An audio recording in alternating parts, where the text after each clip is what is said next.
You know, when you were a kid and you had your first cigarette and your dad caught you and forced you to smoke an entire carton of cigarettes. I bring this up because I recognize that I'm the last pack in the carton tonight in this amateur train that we've got going on. I know you've been through an ordeal. I'll try to make it worth your while. God damn it, going last. Penultimate is so much cooler of a word.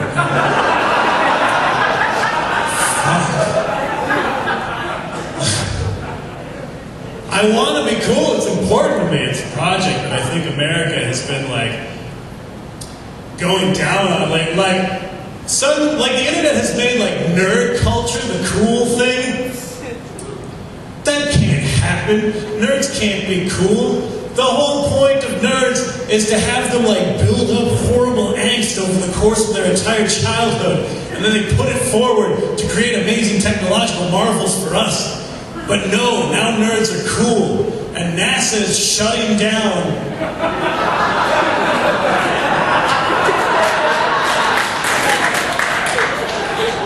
And in the meantime, we've suddenly got 50 new condom technologies. This is a horrible state of affairs. Nerds need to think that space is their only option to get laid. Otherwise, we're never going to make it off of this rock. But no, now they're just running things. You can't have nerds in positions of power. They're just going to think about stuff and never get anything done. You need sociopaths in positions of power.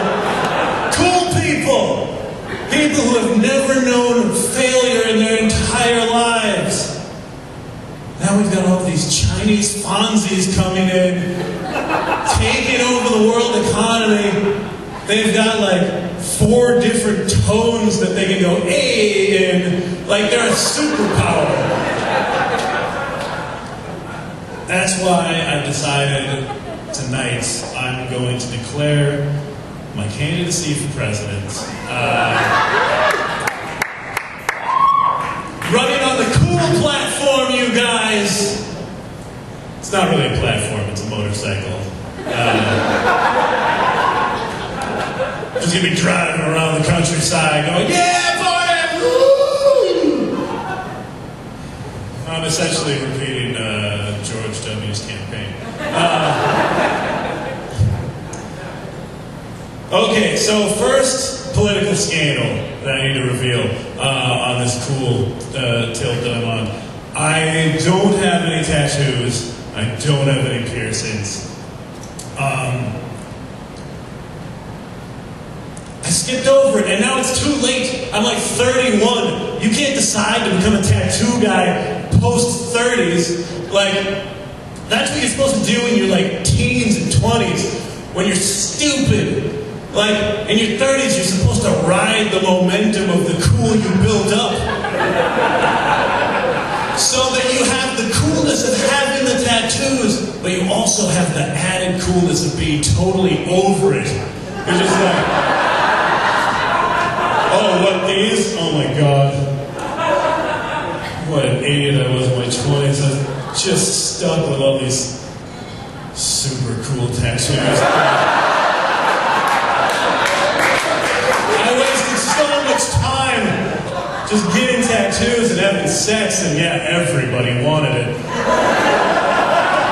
If I'd applied myself, I could be working at the Large Hadron Collider now and making a difference, but the only way it could be cooler is if the story behind your tattoos were yeah, I was working over in Haiti trying to, rebuild their shattered infrastructure, but the corrupt political leaders, they hired a dark Vodun princess to put a curse on me. These tattoos actually bind me to an evil spirit that's forcing me to dedicate my life to drugs and alcohol.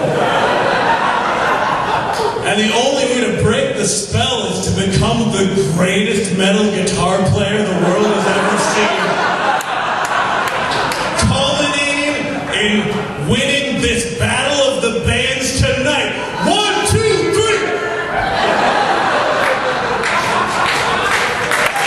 That would be amazing.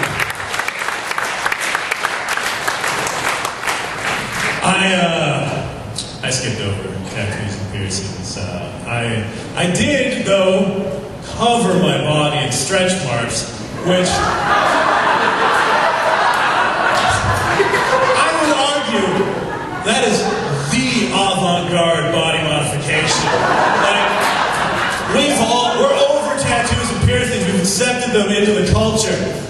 Stretch marks are the only body mod that will forever be offensive in everyone's eyes.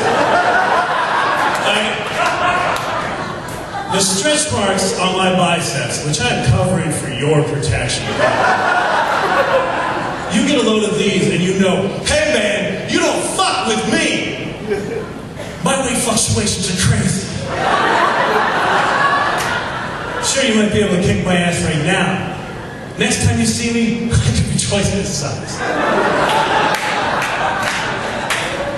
The Avengers movie, of course, like, glorifies, like, ballooning weight gain. Like, we're supposed to believe Mark Ruffalo can balloon up to Hulk size and back over and over again and still have skin as smooth as a baby's bottom. That dude would probably have figured out the cure to his weird Hulk disease if he didn't have to spend all of his time off camera just slathering himself in cocoa butter. So he doesn't look like a goddamn burn victim. Yeah, that's been my time. Thanks a lot, you guys.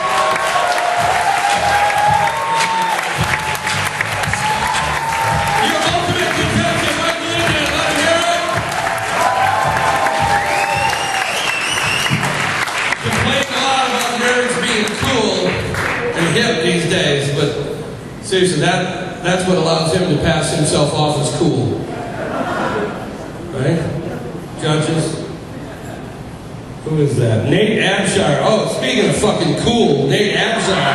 The totally hip Nate Abshire. What do you got to say about Mike Linden's set, buddy? I really thought that he had some of the best premises that I've heard tonight, and tied him up neater than I've seen any other contestant do.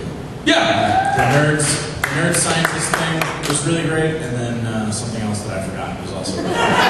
Forgot it 'cause you're too busy laughing at it, right? It was a heck of a set. Well done, Mike Linden, coming in live.